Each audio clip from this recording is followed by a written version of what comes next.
So what I'll do and try and do today is to just focus the talk along these three lines. First, I'll start with three misconceptions about sustainability. I'll tell you what they are in a minute. Second, because Salma has mentioned, you have shared the outline of the book, I will say a couple of words about the book itself, and I'll then move straight into some of the recommendations at the end of the book, embedded in chapter 9, which is Powering the Shift. Misconception number one. Sustainability is mainly about environment, hence they are only remotely relevant to other public policy issues such as growth, trade, employment, well-being, and justice. So people in the mainstream, I work for a think tank, public policy and security international affairs think tank for 5 years, and we have a section on environment, technology, innovation, and sustainability. But we are seen mainly in the security language as a non-traditional security sector. It's not mainstream, but it is gaining traction in the last few years. But in other countries, sustainability is no longer an environmental policy. It has moved, it's also embraced energy policy, pension policy, welfare policy, etc., etc. So it's just here that we are still struggling with some of the very fundamental. Why? Of course, because we see sustainability mainly as a environmental problem, because this is a classical way of looking at environmental issue. This is a photo of Tasik Chini, which I think around 2011, 2012, it was the only UNESCO biosphere reserve. But somehow the state government gave the license to a company from China to mine the iron ore because the price of iron ore spiked up that year. And you can see here, this is what I call legal but lethal. It's legal because it's under state farm, the forest is under state land, and so you can see that it's only 10 meters from the water body perhaps. It's only natural to think along this way because we are here in the tropics and we are a biodiversity hotspot. I think if you look at some of the earliest colonial record, I think in the 1800s, 90% or about that of Peninsular Malaysia was covered by forests. But over the years, I think the latest one, we've gone down to about 44.4%. And that's why I think this issue of green, forest issue, biodiversity issue won't go away. And we will continue to look at this forest as a green issue as an environment issue. And what is the methodology? Was it Shakespeare who said there's method in this madness? First, I think the way how these issues are framed is that first there will be an analysis of the environmental issue, and then we'll try, civil society will sort of, drum up the issue, and then raise, with vision to raise awareness and mobilize actions. And there will be perhaps 3 or 4 possibilities how things will turn out eventually. Whether development will be stopped, and then it will follow eco principles, which is something desirable, or it will be business as usual, government or powers that be can just ignore civil society's comment. Or there will be a tactical decision on the part of powers that be. Okay, we are doing some studies now, we will look into this, but once people forget about the issue, then it's gone. So this is I think one of the strategies of the first generation of environmental movement, which has been very successful in trying to, establishing laws and regulation all over the world. But as we move toward sustainability as a new public policy goal, while this is still important, we need to think a lot more than that. Even in a green issue like you saw just now in Tasik Chini, there is a strong social justice issue as well. So, it's not just an environmental issue. Environmental issue can also be, social justice issue as well. And in sustainability, at least in the literature, we can see that there are at least 4 components of sustainability. First is, of course, nature protection and ecological services. And secondly, equally important is controlling pollution and waste because of the process of industrialization. And then resource depletion and degradation. And of course, society I mentioned just now. And this is Makcik Saripah from Tasik Chini. She, at that time, I think around 2012, when we did a little booklet on Tasik Chini, a lake at the edge of ecological collapse. She was 70 years old.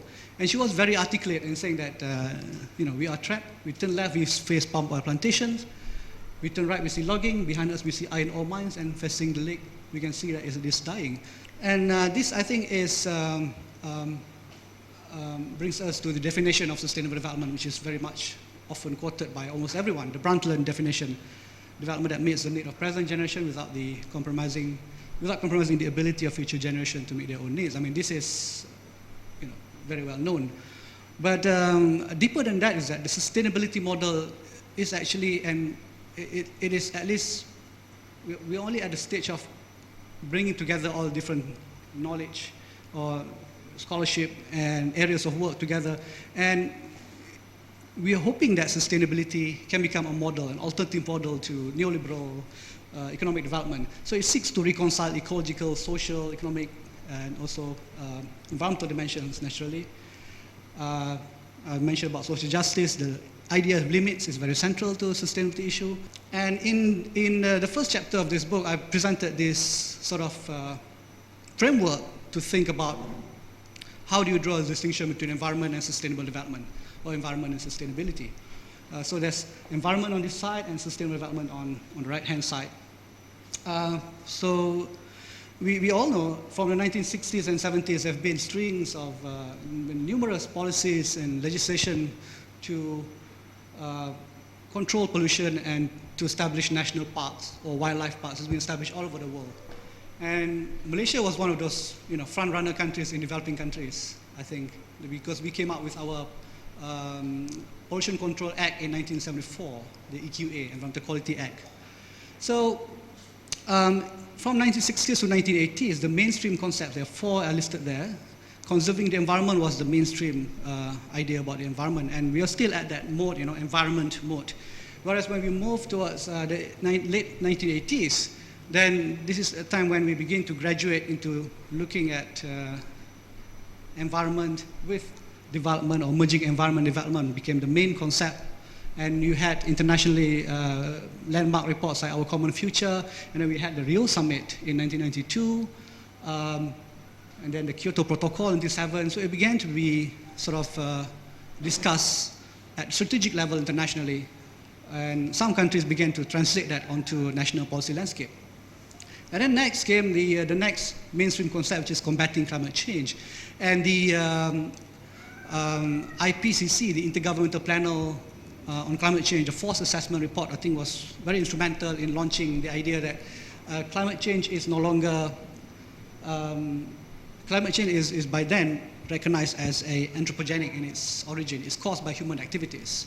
And that has put a lot of attention, or push for global attention on climate change in many countries, including Malaysia.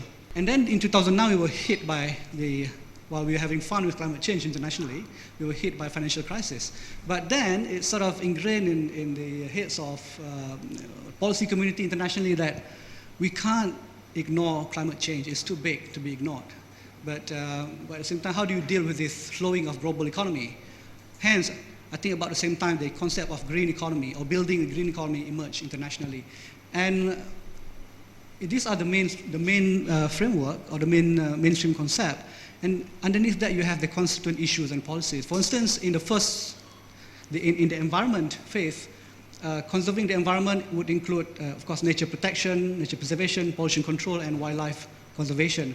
Whereas by 1992, we began to hear about Agenda 21, biodiversity, climate change, the two conventions that were launched at the Rio Summit.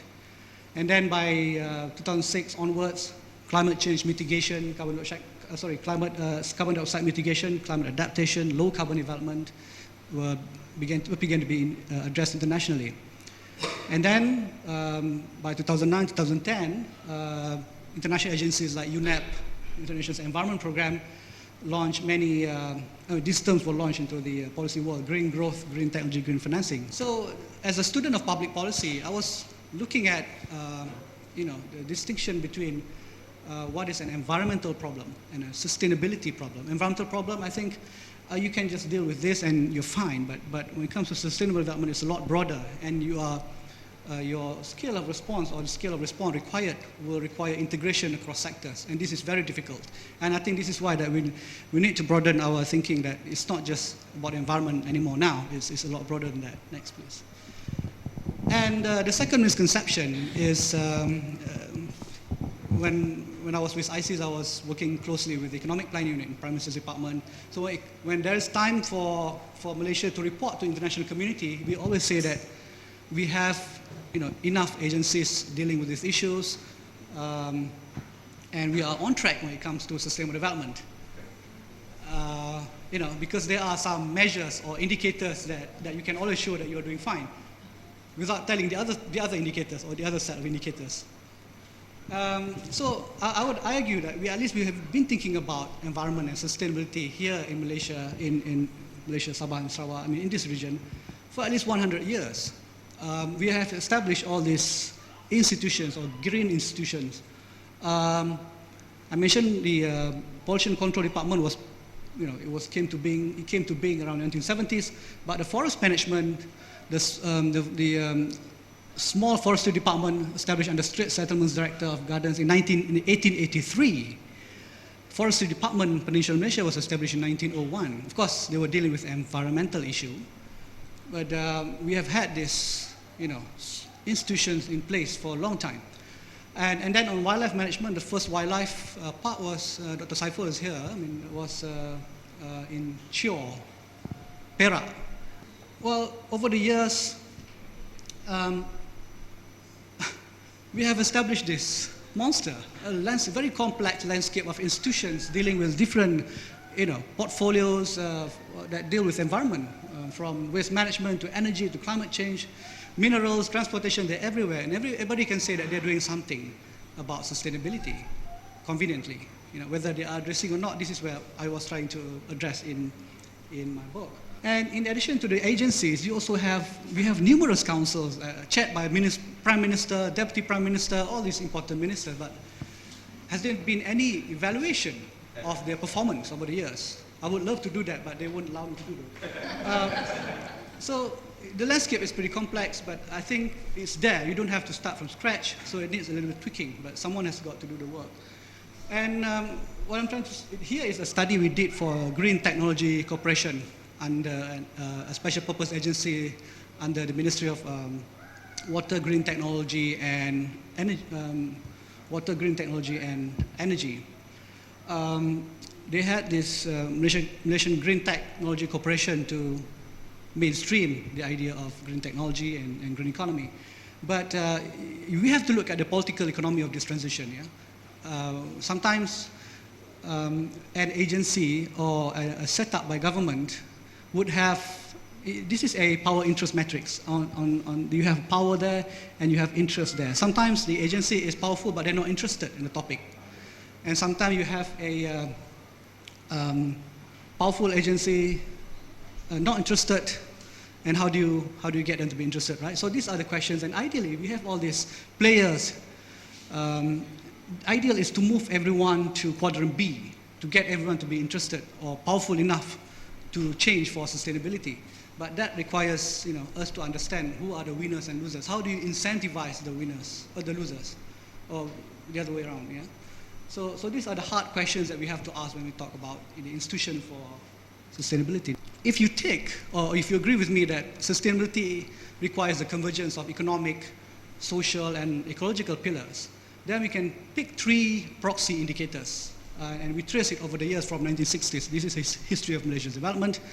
Poverty rate went down spectacularly from over 40%, I think, in the 1960s, down to, is it 1.2% now, or 1.6%, I think, the latest figure from EPU. And this figure also includes that we have almost eradicated hardcore poverty, and it went down to only 400 households. And then, similarly, if you look at GDP per capita as a proxy measure for economy, or economic achievement, we've done wonders as well. Of course, it's been slowing down the past couple of years because of many things. But the target now is to be for us to achieve $15,000 per capita per year, and somehow the government is still confident that we can reach that. But the problem is the ecological footprint of the country has also moved up concomitantly or in tandem with GDP per capita. So this is not desirable, I think. So what we need to do is to decouple economic growth with the environmental impact. And this will require a set of policy measures to disentangle the ecological footprint with the GDP per capita. And this is a challenge for the sustainability shift. But this is a study we did for Economic Planning Unit and UNDP Malaysia, in preparation for the SDG, or Sustainable Development Goals, the launch of Sustainable Development Goals last year. So this is in comparison with OECD figure. We are doing, sometimes our average is as good as the OECD average, sometimes we are lower. SDGs or Sustainable Development Goals, this set of 17 goals, 169 targets, now about almost 200 indicators. We will require strong effort in meeting the higher order goals. Right? We have achieved, for instance, poverty rate I mentioned is very low. But if you take relative poverty with half of the median income, we can go as up to 20%, and it's still a major challenge for the country. So this is the higher aspirational goals that we have to grapple with in the next 15 years if we were to meet SDG targets. And misconception number 3 is quite related to number 2. We are doing fine, our policy goals are exemplary, and the so-called implementation deficit is just a mere exaggeration. Of course, if you look at the, policy statements in the various policy documents from Town and Country Planning Department, Department of Environment, Economic Plan Unit, 11th Malaysia Plan, all the Malaysia plans, you can see that the policy statements have been sort of incorporated along the way, and there have been a number of legislation along the way as well. So we can report to the international community that we are responding to this goal. And by the way, they're not binding, they're not binding requirements, legally binding. So we don't have to worry too much. And even in the 11th Malaysia Plan, which was launched last year in 2015, I think there's a reason for us to rejoice here that pursuing green growth for sustainability and resilience is earmarked as one of the 6 strategic thrusts of the country as we move forward from 2016 to 2020. And then green economy or green growth is also considered one of the game changers, the word Prof. Nordin used just now. We had a series of consultation at the national level when we were preparing for the Sustainable Development Goal assessment. And these were issues or values highlighted by the different participants, So it's a lot broader than environment. And we are very far from reaching some of these ideals or values that we are aiming for. And also UNDP did an online survey, I think about 600 people responded in 2014. And it's very interesting. If you look at the responses by we assume that these are the younger generation who have access, or probably urban-based, they have access to electricity, good internet access, and they can fill in the form online. So if you look at this, I was really pleased to see that at least 3 environmental issues, of course the rest would qualify as sustainability issues broader. So of course, everybody wants an honest and responsive government, but the 5th one is protecting forests, rivers, and oceans. So the younger generation feels that, we should deal with this issue in a more concrete manner. And then access to clean water and sanitation, and action taken on climate change. And if you look at the policies, we did a fun thing. We listed down all the policies from the social dimension, for the environment dimension, and we get the officials from the different government agencies to sit and ask them whether they know about this policy and that policy. So even policies in their own sector, some of them find, I've not heard about this. So we have this feast of policies around, policy statements, motherhood statements, but we still lack a common vision, the sustainable development vision, I think. The pricing of natural resources, I think this is one of our chillest point, or weakest point.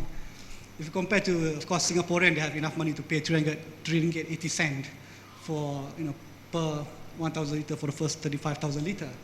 But even Jakarta, the folks in Jakarta are paying more, but 1 ringgit 80, I think. Jakarta is this one. And in Tokyo, of course, it's a developed country. Even in Manila, but in Penang, this is an old figure, a few years ago, you're paying only 30 cents.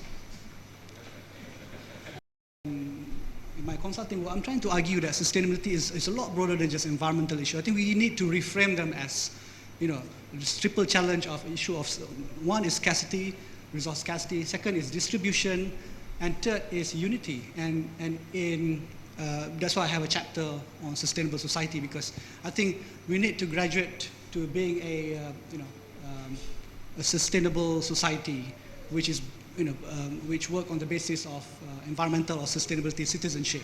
So our identity should be defined. Of course, this is ambitious, I know, maybe a pipe dream, but this is something that we have to work towards in the next decades. And because we have to deal with cross-cutting issues. The challenge of dengue, for instance, is not just problem for Ministry of Health. It's also a question of land use. Many of us don't know that one of the most badly hit areas, or dengue areas, is actually Putrajaya, because it was the way it is planned. So the book has 9 chapters, and there are, in the middle, there are chapter 2, 3, and 4 deals with nature protection, pollution control, and resource nexus. These are the classical environmental problems, if you like, but embedded within them are those social justice issues, economic issues that we need to grapple with in the forthcoming years. And in addition to that, there are cross-cutting challenges: institutions, chapter 9, climate crisis, sustainable society, and green economy. I didn't say much about green economy, but to me, this is a pragmatic decision that we have to embrace. Of course, some environmentalists are not very happy, saying that, look, we are still, with green economy, the ambition is still to produce more good, even though it's greener goods and services. But I think that's a step in the right direction, I feel.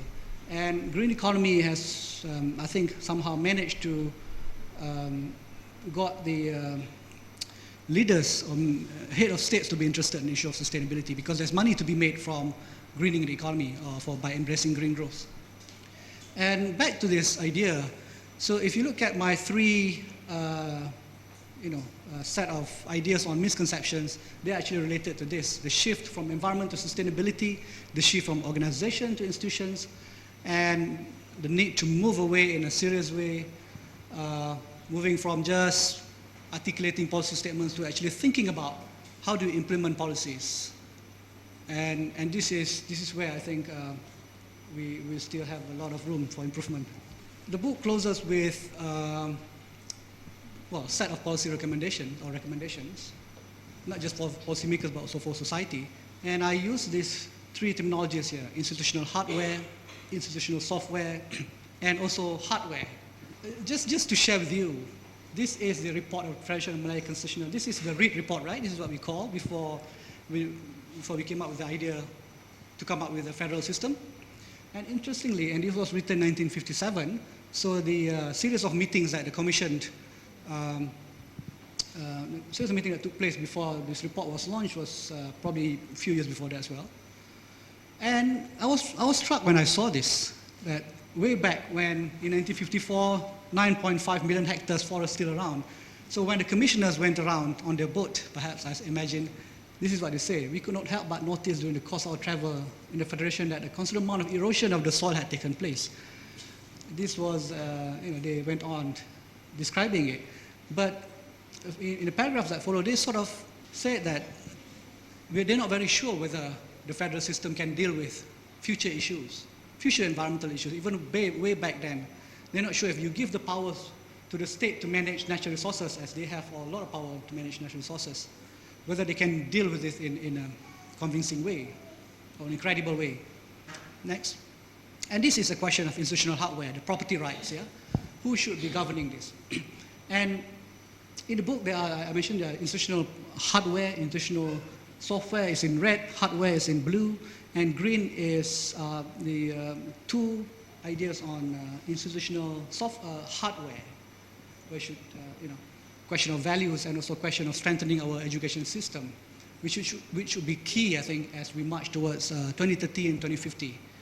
Serious look at our education system, and serious look how do you mainstream this idea to get everyone to embrace the idea of that we need to move towards sustainable consumption and production. We need to think beyond silos, and a lot of work needs to be done here. And I think it's its ambition in this book that we try to water it down the language with the help of Salma and friends, so that more people can access some of the key tenets of sustainability.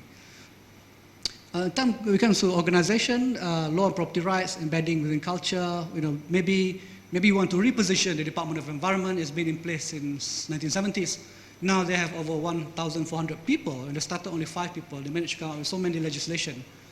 What about if we reposition them from being in the Ministry of Environment and Ministry of Natural Resources and Environment to be part of Prime Minister's Department? This is something we can discuss. And then we should have a national discussion on this topic, because they have the capacity to do so. At least the human resource capacity. Because we always say in civil society that to mainstream sustainable development, the EPU should be made the focal point. The economic planning unit in the Prime Minister's department should be made the focal point. That's why I think we need a different way of looking at this. And we need perhaps to think about revamping the coordination mechanism across agencies. Pemandu, I don't know, some of you may not be a fan of Pemandu, but it is a brilliant system, a brilliant setup that sort of provides that short circuit. It can short circuit the system in trying to get things done. I think we need a similar kind of mechanism for the sustainability domain as well. Common vision, I mentioned, is still lacking. Policy, I think we need to think more about policies, not just about, articulating or formulating policies, but how do you deliver them?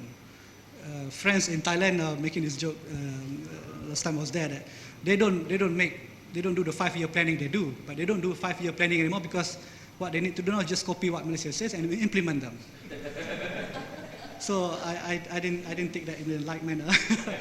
But we need to go back into thinking what makes a good public policy. From formulation to implementation to evaluation, the whole policy cycle needs to be looked into. And of course, you need measures, you need indicators.